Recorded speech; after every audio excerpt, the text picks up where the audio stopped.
he believes a lot of wild things. One of them is transgender surgery for people who are under 13. So for those out there who are wondering, aren't there something else you could be doing or doesn't seem to impact you in your life? This is what it means to show empathy. This is what it means to be welcoming. He changed the Minnesota state flag to make it look like the Somali flag. You ever seen that? But our current flag is problematic. I think we all know that. We've evolved into a more diverse state, and I think it's more reflective. If you're enjoying this, don't forget to subscribe. It helps more than you know. Joe Rogan has seen it all. UFO sightings, politicians pretending they know elk, middle of the room waving, flares and shouting that people should be worried. Everything from the flu to a failed marriage. But nothing could prepare him for Tim Walz, a politician who somehow makes Minnesota look like the set of a bargain bin sitcom. About Walz's descriptions of his military career, because there's some issues there that people have. I don't know if he flat out ever said that he served in Afghanistan, but he certainly didn't dissuade people from saying that he was when they were saying he didn't correct them. There was things. Joe Rogan uncovers something about Tim Walz so bizarre it makes UFO sightings feel like routine weather updates. Suddenly, Walz stops looking like a politician and starts reading like a walking plot twist. Fuel for Rogan to roast harder than elk meat on a Texas grill. This isn't politics anymore. It's reality TV that accidentally broke out in Minnesota. What Rogan digs up is equal parts comedy, chaos, and conspiracy vibes, and you'll definitely want popcorn for this meltdown. Walz, if that guy got into power, like if Kamala died and Tim Walz, Tampon Tim, was our president, you know how crazy this country would be?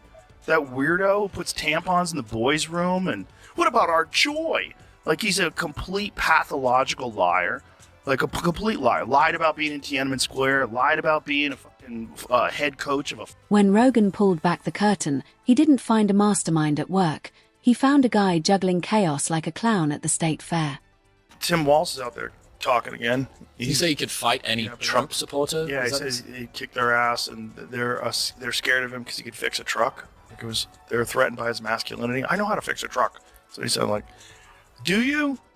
I bet you don't. The lady doth protest too much. I bet you don't. I fear. I bet if I bring a broken truck to you and a bag of tools. That was kind of the redress, right? That was the attempt. It was like, we're gonna, the symbol of masculinity on the left is going to be... Rogan couldn't help but notice that every time Walz tries to flex leadership, it comes off less like authority and more like a substitute teacher who lost the classroom 5 minutes in. Minnesota asked for a leader. What they got was a dad fumbling with the TV remote. Video of Tim Walz doing the exact same thing. Right.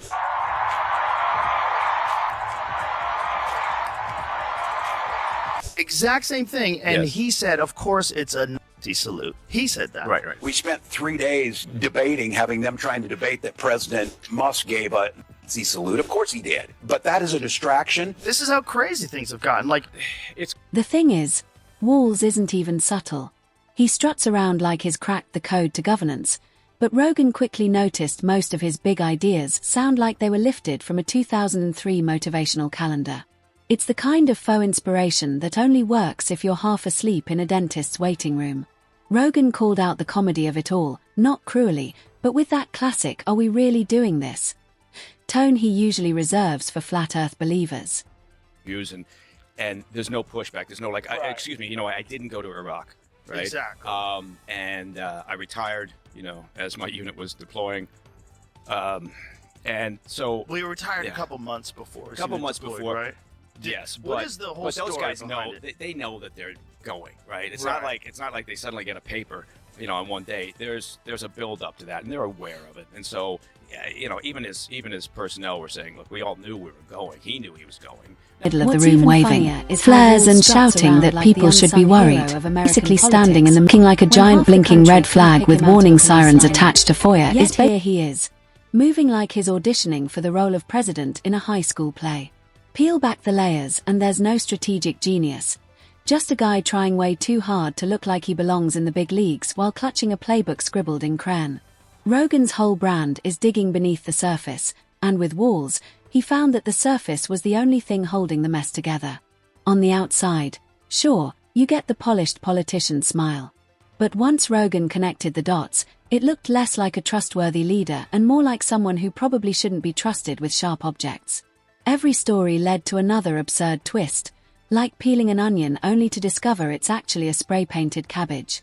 One of Rogan's favorite moments was pointing out how Walz talks about leadership as if he's giving a TED talk, but the results always look closer And non-stop eye rolling, she didn't just step in. Messy, she threw a steel chair from the top. Walz is that he has perfected the... I know I'm doing something right when the Fox News crowd is all bitching at me like crazy. Like, I'm loving it. That guy was almost the vice president of the United States. Elon Musk was crying last week. Tim is being mean to me, you know, like, yeah. I'm sure you've seen that thing where it shows Obama saying, I need a vice president that's dumber than me. He may or may not have cognitive decline problems at his age, but at her age, she's just dumb. Yeah, Biden, I think I Biden was saying, saying that I on need your a vice president. Imagine someone giving a speech about innovation while using... Imagine someone giving a speech on innovation while pulling out a flip phone. That's the level of irony Walz operates on. He loves to posture like he's rewriting history, but as Rogan pointed out, half the time he's just rewriting grocery lists. What cracked Joe up most was Walz's conviction that Minnesota is the epicenter of political revolution, when in reality it's closer to a testing ground for dad jokes and awkward town halls. Walz thinks he's running Rome. Rogan sees him running a lemonade stand with questionable math. And yet, the people around him seem to buy into the illusion, or at least pretend to. Because who doesn't enjoy watching someone stumble into leadership like it's a non-stop eye rolling? She didn't just step in. She threw a steel chair from the top, looking like a giant blinking red flag with warning sirens attached to fire. At looking presidential, and suddenly you're watching a blooper reel. Hand him a national issue, and he'll return it like a badly wrapped gift.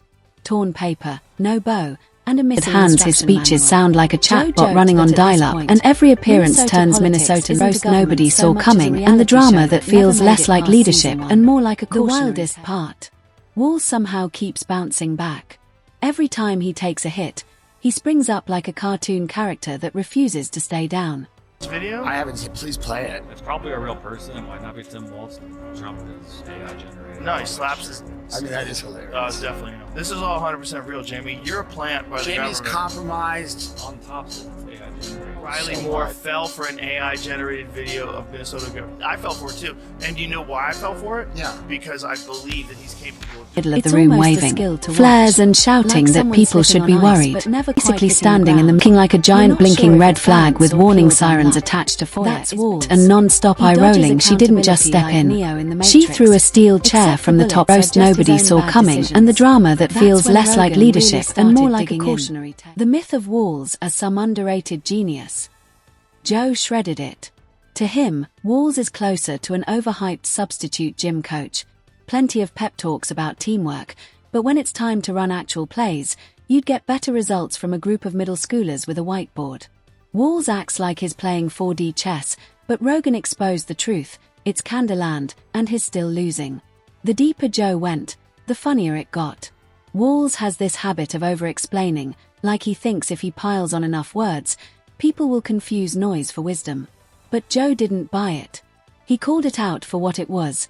Speeches that sound like motivational cat posters. You know the ones, hang in there with a kitten dangling from a branch. Cute. Sure. Inspiring. Not really. At the end of the day, it's just a stuck cat. line. Like, the free speech is not hate speech. That Tim Walz guy was actually saying that. I think we need to push back on this. There's no guarantee to free speech on misinformation or hate speech, and especially around our democracy. Hate speech. Middle of the room waving, flares and shouting that people should be worried. Basically standing in the looking like a giant blinking red flag with warning sirens attached to forehead. And non-stop eye rolling, she didn't just step in. She threw a steel chair from the top roast nobody saw coming, and the drama that feels less like leadership and more like a cautionary tale. Is an underrated genius idea. Joe tore it apart. To him, Walz isn't a mastermind. He's more like an overrated substitute gym teacher. Sure, he can shout about teamwork, but when it comes to running real plays, you'd be better off handing the whiteboard to a group of middle schoolers. Walz likes to pretend he's moving chess pieces in some brilliant strategy. Rogan showed the reality. It's Candyland, and he's still losing. The deeper Rogan dug, the more absurd it got. Walz has this habit of rambling on, As if sheer word count could pass for wisdom. Joe wasn't fooled. He nailed it perfectly. Walz's speeches are just the audio version of those motivational cat posters, hanging there with a kitten dangling from a branch. Looks inspiring until you realize it's just a cat stuck in a tree. Of him taking down the Minnesota flag and he replaced it with the new flag that looks a lot like the Somali flag. Minnesota has a huge population of Somalis in it. All right, ready. Whoa, wait a minute. So he gets the flag, picks it up, and replaces it. There, that's better. Why is that better? And here's the real irony. Walz actually thinks he's nailing it. That's the magic trick. While the rest of us see a blooper reel, he's watching a highlight reel. Rogan nailed it. Walz's greatest talent might be his ability to live in an alternate reality where every screw-up counts as a win. It's delusion turned into a superpower, and somehow he manages to keep a straight face on camera. But Joe didn't stop there. He called out Walz's habit of chasing trends like a surfer who never learned how to stand up. Middle of the room waving, flares and shouting that people should be worried. The same as doing the work. If politics were karaoke, he'd be the guy mumbling through a song he doesn't know, hoping the crowd sings loud enough to cover it. The real comedy, though, is how Walz handles criticism. Rogan exposed that every negative headline feels to him like a cosmic conspiracy. Instead of learning, he doubles down with the confidence of a guy who misread the map but still insists the car is going the right way. Joe summed it up perfectly. Watching Walz handle adversity is like watching someone fix a leaking sink with duct tape. It's not working, but you almost respect the effort. Over the mean, it's Walz. Men have tampons. We have a lot of accomplishment. We haven't taken adequate credit for it, frankly. We got to do a better job of getting the word out about what we have accomplished and who did it. You got to lose, because we got to break this. And the timing couldn't be better. Joe's takedown of Walz landed right when people are starving for authenticity. Instead, Walz delivers the opposite. Manufactured charm served with a side of awkwardness. Rogan's breakdown made it clear. Walz isn't just out of touch, he's practically in orbit around a different planet. It's not even malicious, it's hilarious. The guy thinks he's starring in a political drama, but really, he's the comic relief. By the end, Rogan painted an image you can't unsee. A politician who stumbled into the spotlight by accident, convinced himself he was destined for it, and has been winging it ever since. That's why people couldn't stop laughing. Flares and shouting that people should be worried. Roast nobody saw coming, and the drama that feels less like leadership and more like a cautionary tale. Because this is not normal politics, this is the blind confidence. Walz isn't a leader so much as a living blooper reel. Minnesota asked for a governor. What they got was a sitcom.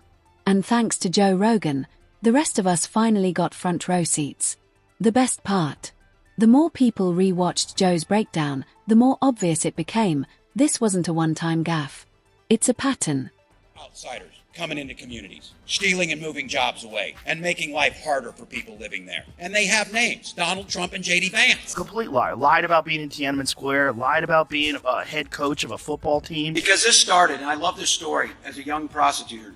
Kamala Harris talked about going in that courtroom for the first time. Pathological liars, people that are habitual liars, they just lie all the time about everything. Yeah. Oh, you didn't deploy for war. You didn't. Why are you saying you deployed at war? The weapons you used in war? No, you were in war. I plan on waking up on... Every decision, every speech, every attempt at looking statesmanlike somehow ends up as part of a blooper reel.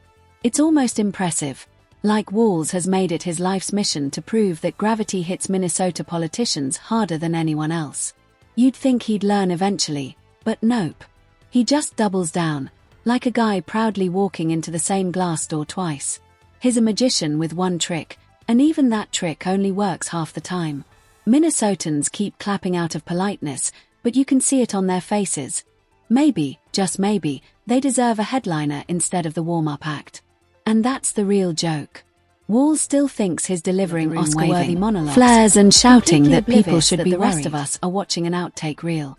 Rogan didn't have to uncover scandals or secret files, he just had to hold up a mirror. What came back wasn't corruption or villainy. It was funnier. Tim Walz, the unintentional comedian of politics, starring in a never-ending sitcom nobody asked for, but everyone can't help but watch.